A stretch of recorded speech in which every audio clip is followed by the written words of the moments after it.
ከአክራሪ እስልምና ወደ ክርስትና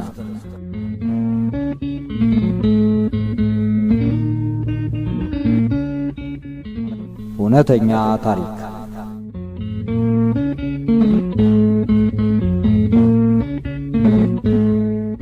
ከነሐድ መሐሙድ ሞተዋል።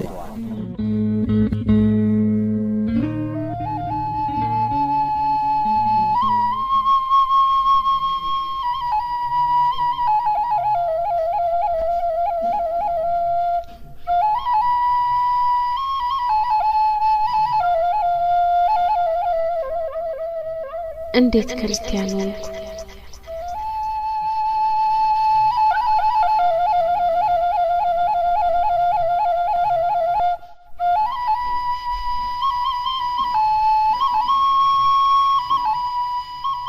እግዚአብሔር እንዲህ አስቸጋሪና ትዕቢተኛ ያደረገኝ ለካ የራሱ የወደፊት ዓላማ ስለነበረው ኖሯል።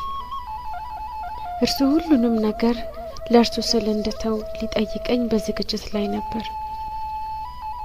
ደግሞም ይህንን ሁሉ ጠንካራ ስብዕና፣ ዕውቀት፣ አንደበተ ርቱዕነት በተጠየቀዊ መንገድ ማሳመንና ኃይል ያስታጠቀኝ ለሌላ ተልእኮ ሲያዘጋጀኝ ኖሯል። አይበገሬ ገናናና ያለ ተቀናቃኝ የምገዛ የትምህርት ቤቱ ንግስት በመሆን ላይ ነበርኩ። ይህ ሁሉ ቢሆንም ግን በውስጤ ሐዘን ነበር። ውስጤን ሳዳምጠው ባዶነት ይሰማኛል። አምላኬን በፍጹም ልቤ የምወደው ቢመስለኝም ከእርሱ ግን እጅግ ርቄ ነበር። በእኔና በእርሱ መካከል የመከለያ ግንብ ነበር። አንዳንድ ጊዜ ይህ ግንብ ኃጢአቴ ይሆንን እላለሁ። አንድ ቀን እንዲያውም ለራሴ አሁን በሞት ለአምላኬ የማቀርቡ ምን በጎ ስራ አለኝ ብዬ ጠየቅኩ። ኃጢአቴን አሰብኩትና ለዘላለም ሕይወት የሚሆን አንዳች ነገር ማድረግ አለብኝ ብዬ ወሰንኩ። ሀብት አለኝ። ስለሆነም ወደ ሳዑዲ አረቢያ ተጉዤ መካና መዲናን መሳለም አለብኝ ብዬ ወሰንኩ። ዝግጅቴ ብዙ ጊዜ አልፈጀብኝም። ለጉዞ የሚያስፈልገውን ቀሚስ ገዛው። ከዚያም በአውሮፕላን ጅዳ ገባሁ። ጅዳ ስገባ እኩለ ሌሊት ካለፈ 1 ሰዓት ያህል ሆኗል። ከጅዳ በመኪና ወደ መካ አመራሁ። ምንም እንኳን መንገዱ አስቸጋሪ ቢሆንም ሃይማኖታዊውን ጉዞ እስኪነጋ ጠብቄ ለመጀመር ትዕግስት አልነበረኝም። በቀጥታ ወደ ካባ አመራሁ። እዚያ ስቆም ወደ አምላኬ እጅግ የቀረብኩ ስለመሰለኝ በውስጤ የጋለ ስሜት ተፈጠረ። እዚህ የቆምኩት እኮ አምላኬን ምን ያህል እንደምወደው ለመግለጥ ነው። ነገር ግን አሁንም የራኩ ያህል ነው የሚሰማኝ። እባክህ ወደ አንተ አቅርበኝ። እባክህ ከኔ ጋር መሆንህን ልረዳው። እባክህ ልቤን ንካው። አምላክ ሆይ ስላንተ ያለኝን ስሜት ሰይጣን እያደበዘዘው እንዳይሆን እባክህ እርዳኝ እያልኩ የካባን ድንጋይ ይዞረው ነበር። ምናልባት አንዳች ነገር ውስጤን ቢያነቃንቀው የሚል ተስፋም ነበረኝ። ከ10 ቀን ቆይታ በኋላ ወደ ግብጽ ስመለስ ከበፊቱ የባሰ ጭንቀት ወርሶኝ ነበር። ዝም ብዬ ራሴን ስፈትሸው አንዳች ያጣሁት ነገር እንዳለ ገባኝ። ምናልባት ራሴን አጥቼው እንዳይሆን ብዬም ፈራሁ። እናም ፍለጋዬን ማቆም እንደሌለብኝ ወሰንኩ።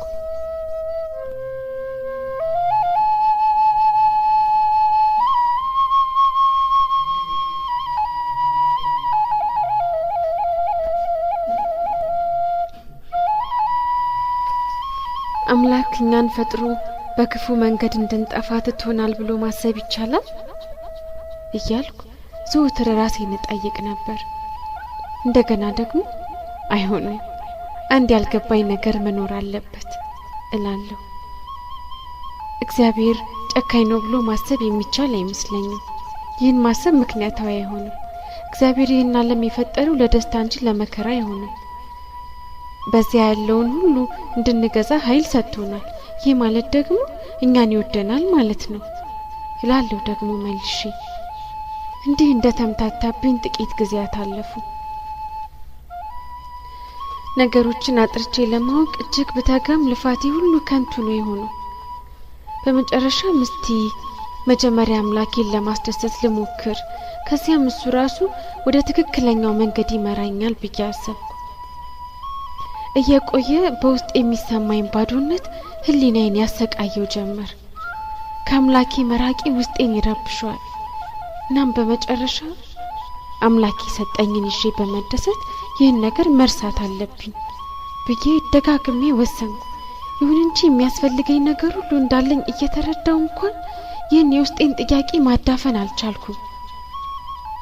ከኮሌጅ የተመረኩት በ1963 ነው። የሚያስቀና ደረጃ፣ በትምህርት ቢሮ ዘንድ የገነነ ዝና፣ ከፍተኛ ደሞዝ፣ በመንግስት የደሞዝ ስኬል ቁጥር 1 የተባለ ረጅም ጊዜ የዘለቀና ገናና ስም። ከአንዳንድ ኃላፊነቶች የማገኘው ተጨማሪ ገንዘብ አለኝ። ከዚህም በተጨማሪ ጎበዝ ተማሪዎች የሆኑ 1 ወንድና 2 ሴት ልጆች አሉ። ከተከራየሁት ጀምሮ ተቀምጬበት የማላውቅ 1 አፓርትመንትና የራሴ መኪናም አለኝ። በዚህ መሃል አንድ ቀን ሴቷ ልጄ አንድ እንግዳ ጥያቄ ጠየቀችኝ። እማዬ ክርስቲያን ባል ማግባት እችላለሁ ስትል በድንጋጤ ጮህኩና አፈጠጥኩባት። አይደረግም፣ በጭራሽ አይደረግም። ፈጽሞ ሊሆን የሚችል ነገር አይደለም። ይህን ነገር እንኳን ልታደርጊው ደግመሽ እንኳን ብታስቢው እኔ ራሴ እገልሻለሁ አልኳት። እርሷ ግን ኢንጂነር እኮ ነው፣ ደግሞ ከታወቀ ቤተሰብ የተወለደ ነው።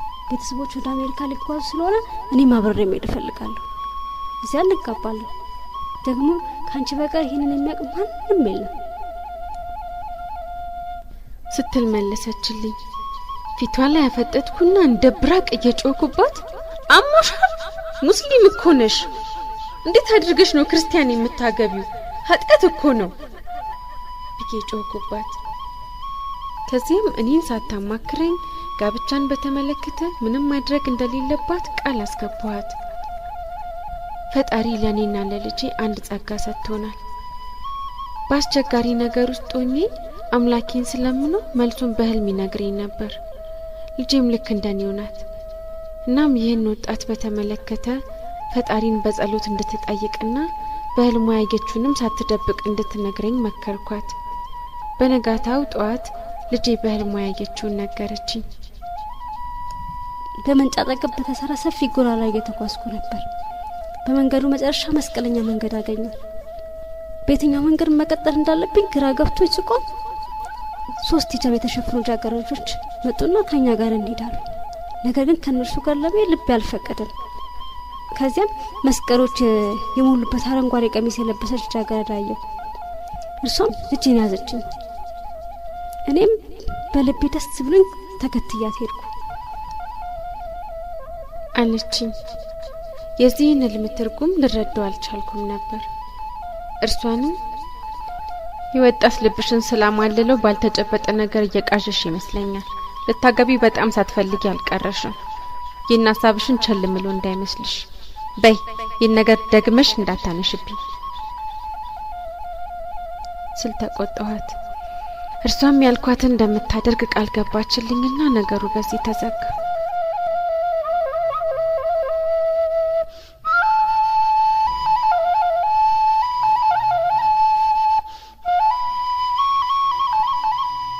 የትምህርት ቤቱ ጸሐፊ በሆነችው ሙስሊምና በእኔ መካከል አንዳንድ ግጭቶች መፈጠር ጀመሩ። እኔም እርሷን ወደ ሌላ ቦታ አዛውሮ በጥሩ ጸሐፊ እንዲተኩልኝ አመለከትኩ። አንድ ቀን የአስተዳደርና ፋይናንስ ኃላፊው ትምህርት ቤቱን ሊጎበኝ ሲመጣ ጉዳዩን አነሳውበት። እርሱም ይህችኛዋን ጸሐፊ አዛውሮ በሌላ ትጉ፣ ቀልጣፋ፣ ጠንካራና ተግባቢ በሆነች ጸሐፊ እንደሚተካልኝ ቃል ገባ። ምን ያደርጋል ታዲያ ልጅቱ ክርስቲያን ናት። ጸሐፊ ማለት እኮ በእያንዳንዱ ነገር የምንገናኝ ሰው ናት። ፈጽሞ ክርስቲያን ልትሆንማ አትችልም ስል አምርሬ ተቃወመ። ኃላፊው ግን በጸሐፊነት ተግባር ወሳኝ የሆነውን ታማኝነትን ገንዘብ ያደረገች በመሆኑ ልቀበላት እንደሚገባ ሳመነኝ። እንዲያውም እርሷን የሚያምነውን ያህል ራሱን እንደማያምን ነገረኝ።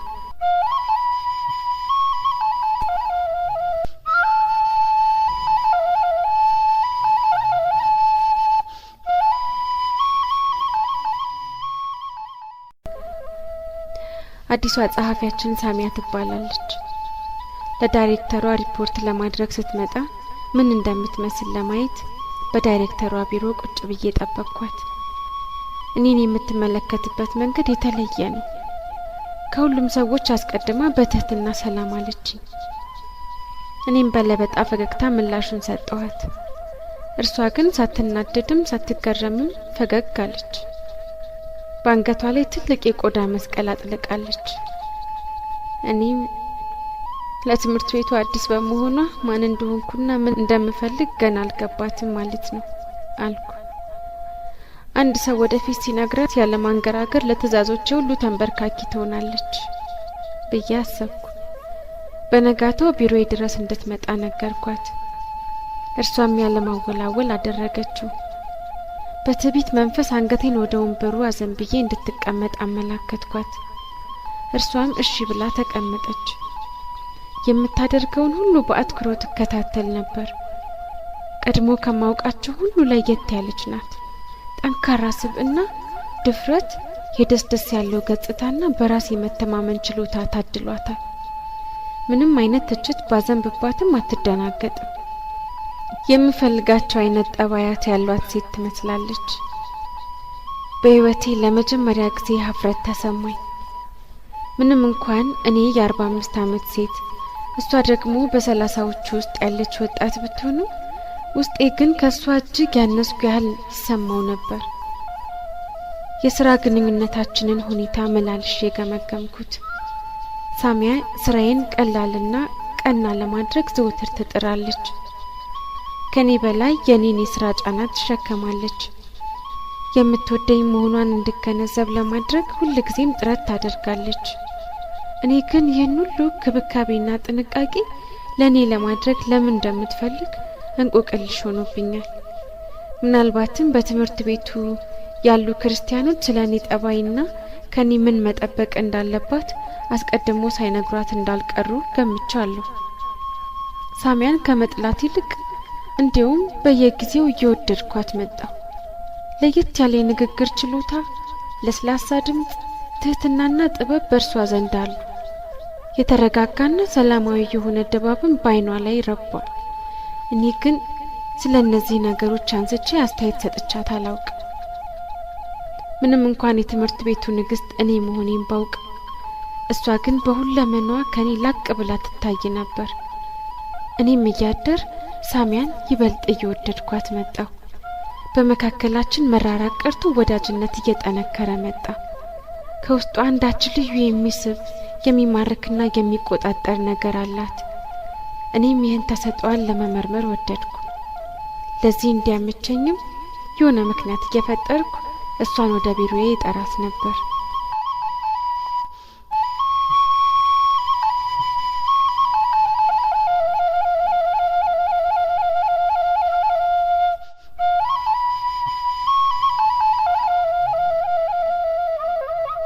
አንድ ቀን በጥቅምት 1987 ዓመተ ምህረት ለብዙ ሰዓታት ሳንሰለቻች ከተጫወትን በኋላ ሳሚያ ለመሆኑ በእግዚአብሔር ታምኛለሽ ስል እንደዋዛ ጠየቅኳት።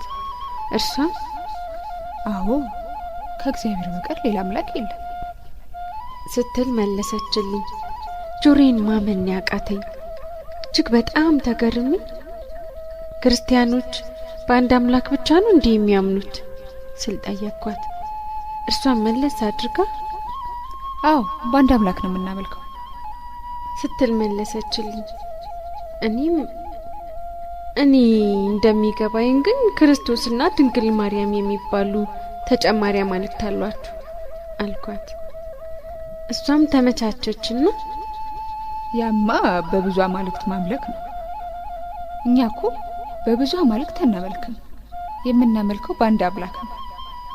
ቀጠል አድርጋ ድንግል ማርያም የኢየሱስ ክርስቶስ እናት ናት እንጂ አምላክ አይደለችም ስትል ገለጠችልኝ።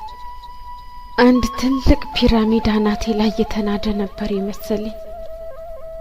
ክርስትና በአንድ አምላክ ማመንን ያስተምራል የሚለው ለኔ እንግዳ ነገር ነው። ይህ ጉዳይ እኔ ስለ ክርስትና ከማስበው ፈጽሞ የተለየ ነው። ለክርስቲያኖች አስቸጋሪና ጨካኝ የሆንኩት ባለማወቄ መሆኑ ገባኝ።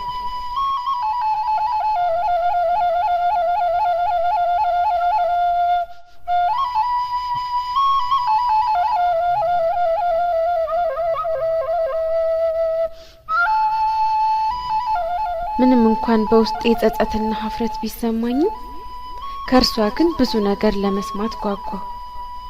በክርስቲያኖች ላይ የፈጸምኩት ሁሉ ትዝ አለኝ። ምን አይነት አሰቃቂ ወንጀል ነው በእነሱ ላይ ስፈጽም ይኖርኩት? ስለ እነሱ የበለጠ ለማወቅ ጓጓሁና እስኪ ስለ ክርስትና ንገሪኝ ስል ጠየቅኳት። ስለ ክርስትና መናገር ስትጀምር የዕጣን መዓዛ ክፍላችንን አወደው። የሚገርም እኮ ነው። እንዲህ ያለ መዓዛ ከዛ በፊት ሸቶኝ አያውቅም። አቅሌን የሳትኩ መሰለኝ። ለመሆኑ በህልሜ ነው ወይስ በሆኔ ይህ ሁሉ የሚሆነው ስለ ራሴን ጠየቅኩ። ሀሳቤን እንደምን ማሰባሰብኩና ገለጻዋን በጥሞና መከታተል ጀመርኩ። ድንግል ማርያም ከእናት ከአባቷ ተለይታ 12 ዓመት እስኪሆናት ድረስ በቤተ መቅደስ በሃይማኖታዊ ስነ ስርዓት አደገች። ከዚያ በትውፊቱ መሰረት ይጠብቃት ዘንድ ለአንድ አረጋዊ አደራ ተሰጠች። ነገር ግን በሁለቱ መካከል ምንም አይነት ግንኙነት ሳይኖር ኢየሱስ ክርስቶስን ወለደች። በመሃል አቋረጥኳትና ልክ ነሽ፣ ይሄማ በቁርአንም ተገልጧል እኮ አልኳት። ከዚያ በኋላ ውይይቱን መቀጠል አልቻልኩም። የድካምና የመድረቅ ስሜት ተሰማኝ። ውይይታችንም እዚያ ላይ ተገታ። እርሷን በውስጤ የፈጠረችውን ነገር ሳትረዳ ቢሮውን ለቃ ወጣች። እንደ እውነቱ ከሆነ ላጠፋው የማይቻለኝ እሳት ለኩሳብኝ ነበር ሄደችው። ከዚያ ውይይት በኋላ ክርስቶስ ማን ነው እያልኩ ለራሴ መጠየቅ ጀመርኩ። ስሙ በተነሳ ቁጥር ከዚህ በፊት አጋጥሞኝ የማያውቅ እንግዳ ስሜት ውስጤን ይሰማኛል። የሚያጽናና የሚያስደስት አይነት ስሜት። ባላውቀውም እንዲሁ ወደው ጀመር። ስለሱ በሚገባ የማወቅ ጉጉት አደረብኝ። ለዚህ ስል ከሳሚያ ጋር ይበልጥ መቀራረብ ጀመርኩ። ከሷ ጋር የማደርገውን ውይይት በማለዳ ለመወጠን ስላሰብኩ በጠዋት ትምህርት ቤት ገባ ጀመር። ከተዋወቅንበት ዕለት ጀምራ የምትወደኝ መሆኑን እንድረዳ አድርጋኛለች። በትምህርት ቤቱ የሚገኙ ክርስቲያኖች የነገሯትን ማስፈራሪያዎች ሁሉ ተቋቁማ እኔን ለመከባከብና ለመቅረብ መሞከሯም የዚያ ማሳያ ነው። እንደ እውነቱ ከሆነ ወዳጇ እሆን ዘንድ ፍቅሩ አስገድዶኛል። ይህ ሁሉ የሆነ እንኳን ክፉ ሀሳቦች በህሊና መመላለሳቸው አልቀረም። እናም አንድ ቀን ታማኝነቷን መፈተን አለብኝ ብዬ ተነሳሁ። አንድ ጊዜ ከተሰበሰበው የትምህርት ቤት ክፍያ 1000 ፓውንድ አንስቼ ደጋግሜ መቁጠሬንና ስተት ሊገኝበት እንደማይችል ከነገርኳት በኋላ በድብቅ 10 ፓውንድ ጨምሬ ሂሳቡ እንድትሰራው ሰጠኋት። ከጥቂት ደቂቃዎች በኋላ ተጨማሪ 10 ፓውንድ አገኘው ብላ መለሰችልኝ። በሌሎች ተመሳሳይ አጋጣሚዎችም ታማኝነቷን ፈትኛለሁ። ነገር ግን ልትበገር አልቻለችም። ስለዚህም በአነጋገሬ እርሷን ለማበሳጨትና ትዕግስቷን ለመፈታተን ፈለኩ። ንግግሯን ሆን ብዬ አንቋሽሻለሁ፣ ሀሳቧን አጣጥለዋለሁ። መቃወም በሌለብኝ ነገር ሁሉ እቃወማታለሁ። እርሷ ግን ምንም እንዳልተፈጠረ አድርጋ ታልፈዋለች። ትህትናዋና ትዕግስቷን በምንም መንገድ አታጣውም። ፈገግታዋና ሰላማዊ ጠባይዋ ይለዩአትም። አንዳንዴማ ይህን የማድረግበትን ምክንያት ቀድማ ያወቀች ሁሉ ይመስለኛል።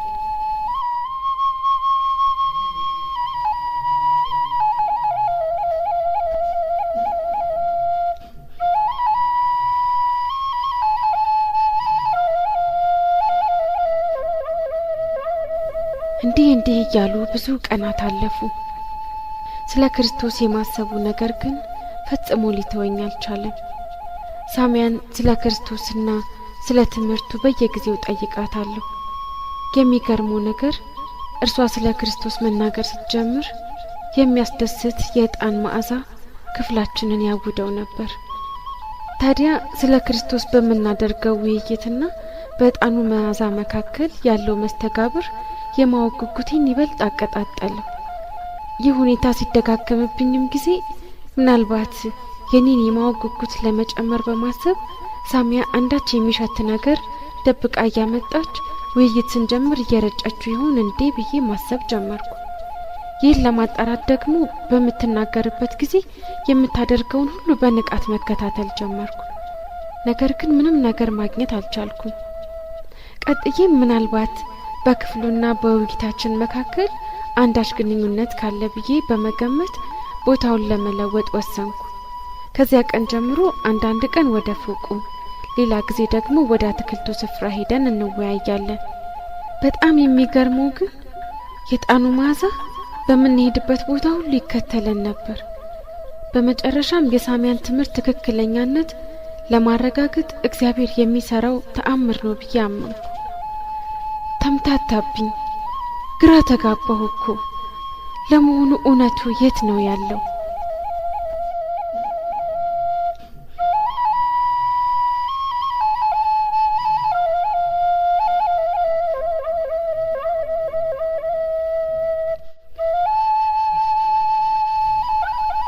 አምላኬ በሙሉ ልቤና በሙሉ ሰውነቴ እንደምወደው ያውቃል። ነገር ግን ደግሞ ከእርሱ እንደራቅኩኝ ይሰማኛል። ይህ ስሜት ደግሞ በጣም እየጎዳኝ ነው። ከእርሱ መራቄን ባሰብኩት ቁጥር ውሳጣዊው ህመሜ ይበረታብኛል። ይህ ነው እንግዲህ መቆሚያና መቀመጫ የሚያሳጣኝ። እየተረዳሁት እንደመጣሁት ከሆነ በእኔና በአምላኬ መካከል የመከለያ ግንብ ተዘርግቷል። በፍርድ ቀን በፊቱ ቆሜ ለሰራሁት ስራ እንደምጠየቅ አውቃለሁ። ነገር ግን ህይወቴን ስገመግሙ ከኃጢአት ብቻ በቀር የሰራሁት አንዳች በጎ ነገር የለም። ስለሆነም ምንም ይሁን ምን እውነቱን ማወቅ አለብኝ ብዬ ወሰንኩ።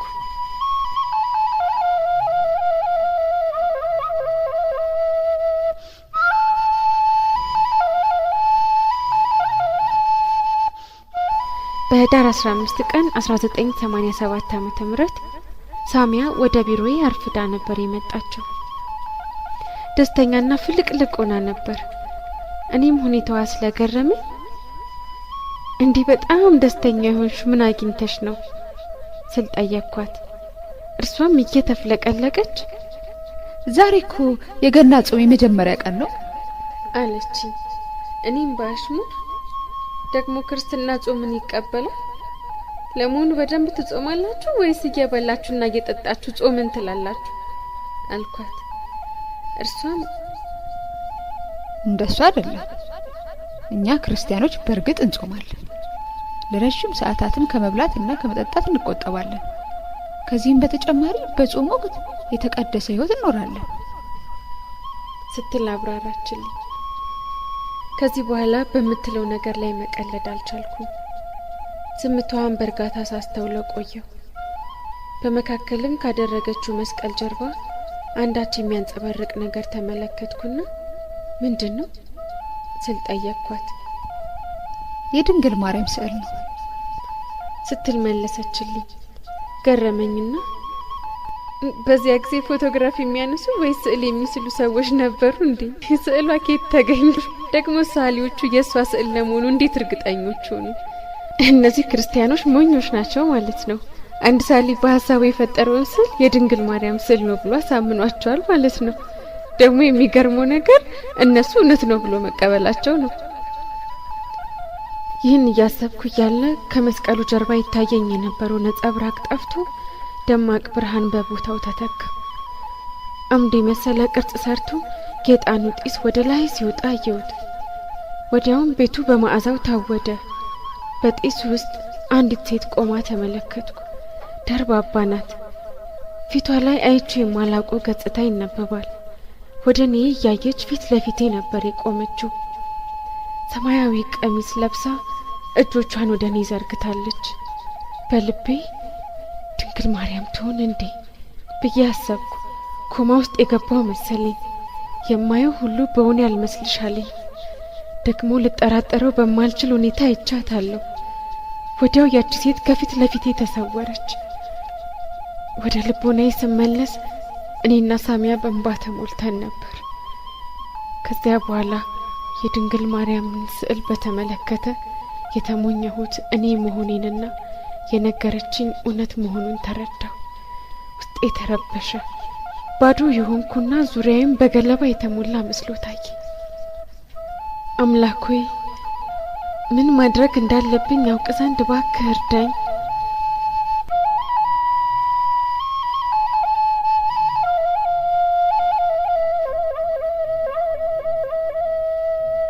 የሥራ ሰዓቴ ሲያልቅ በቀጥታ ወደ ቤቴ ያመራው። በሶስቱ ልጆቼ ላይ አይኖቼን ተክዬ አሁን እኔ ክርስቲያን ብሆን ምን ይሰማቸው ይሆን? የአባታቸውስ ምላሽ ምን ይሆን? አባታቸው የአልዛሃር ዩኒቨርሲቲ ዋና አስተዳዳሪ ነው። በእርግጥ ከ1983 ዓመተ ምህረት ጀምሮ ተፋተናል። ነገር ግን ለልጆቻችን ደህንነትና ጤናማነት ስንል በትዳር እንዳሉ ሰዎች በአንድ ቤት ነው የምንኖረው። የቤተሰቦች አመለካከትና ያላቸው ስልጣን ፊቴ ድቅን አለ። ሁሉም የሀፍረታቸው ምንጭ አድርገው ሊመለከቱኝ እንደሚችሉ ጥርጥር የለውም። ደግሞስ እኔ ራሴ በስንት መከራ ያገኘሁት ክብርና ስልጣንስ ቢሆን ይህን ሁሉ አፈር ድሜ ላስግጠው ነው ማለት ነው? እነዚህ ሁሉ በሀሳቤ ሲወጡና ሲወርዱ ግራ መጋባቴን አባባሱብኝ። ለመሆኑ ቤተሰቦቼ ክርስቲያን መሆኔን ቢያውቁ የራሷ መብት ነው ብሎ ይተውኛል? ፈጽሞ የአእምሮ መምተኞች ወዳሉበት ቤት ነው የሚያስገቡኝ። ሌላው ቀርቶ ለሃይማኖቴ እቀናለሁ ብሎ የሚያስብ አንዱ ሊገለኝም ይችላል። ይህ በእስልምና ዘንድ የሪዳህን ሕግ እንደመፈጸም ይቆጠራልና። በመሃል አንድ መፍትሄ ብልጭ አለልኝ። አምላክ እኔን ከሙስሊም ቤተሰብ ተወልጄ ሙስሊም ሆኜ እንድኖር ፈጥሮኛል። ስለዚህም እንዲህ ስላለው ጉዳይ ዳግመኛ ማሰብ የለብኝም። ደግሞም በጥረት ያገኘኋቸውን እነዚህ ሁሉ እድሎች ማበላሸት የለብኝም። እንዲያውም ሳሚያ ወደ ቢሮዬ ዳግመኛ እንዳትመጣ ማድረግ አለብኝ። ውይይታችንም ስራን በተመለከተ ነገር ብቻ መሆን አለበት። ካሁን በኋላ እንደ ቀድሞዬ በመሆን አምላኬ እውነቱን እንዲገልጥልኝ መጸለይ ብቻ ነው ያለብኝ። ነጻ ጊዜ ሳገኝም የቁርአንን ቃላት ማስታወስ አለብኝ። ከእንግዲህ እንዲህ በመሰለው ነገር መጠመድ የለብኝም ብዬ ወሰንኩ።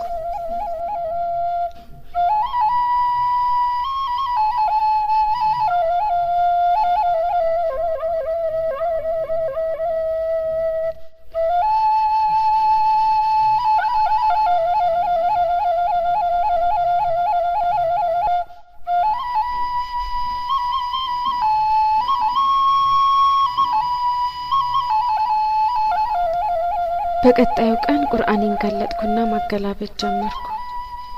አምላኬም ሳላስበው ወደ ሱረቱ መርየም መራኝ። በመጽሐፍ ውስጥ 16 መርየምንም ከቤተሰቧ ወደ ምስራቃዊ ስፍራ በተለየች ጊዜ የሆነውን ታሪኳን አውሳ። 17 ከነሱም መጋረጃን አደረገች፣ መንፈሳችንንም ጅብሪልን ወደ እርሷ ላከ። ለእርሷም ትክክለኛ ሰው ሆኖ ተመሰለላት። 18 እኔ ካንተ ባለህረማን ጠበቃለሁ፣ ጌታህን ፈሪ እንደሆንክ አትቅረበኝ አለች። 19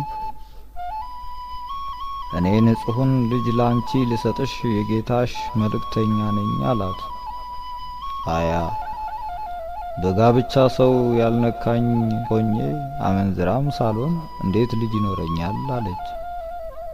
21 አላት ነገሩ እንደዚህ ነው፣ ጌታሽ እርሱ በእኔ ላይ ገር ነው፣ ለሰዎችም ታምር ከኛም ችሮታ ልናደርገው የንሰራን የተፈራም ነገር ነው አለ።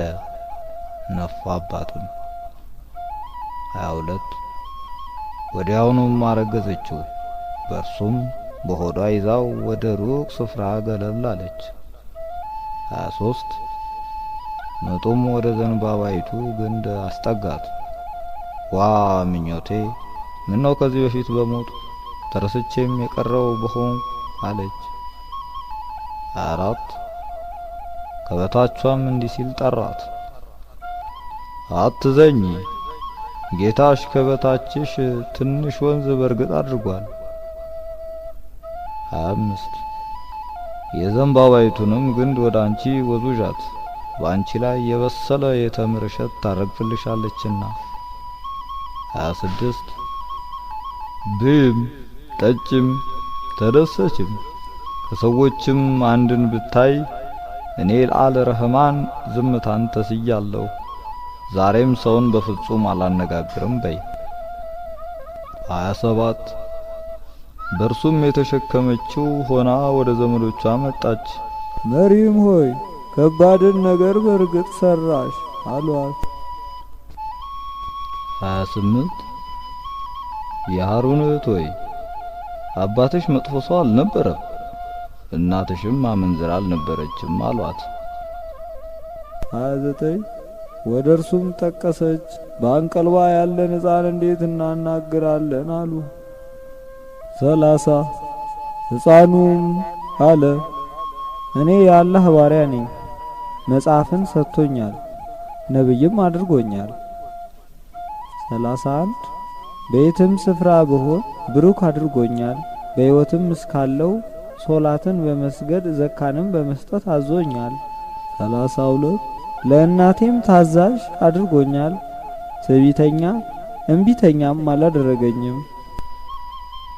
33 ሰላምም በእኔ ላይ ነው፣ በተወለድኩ ቀን በመሞትበትም ቀን ያ ሆኜ በመቀሰቀስበትም ቀን።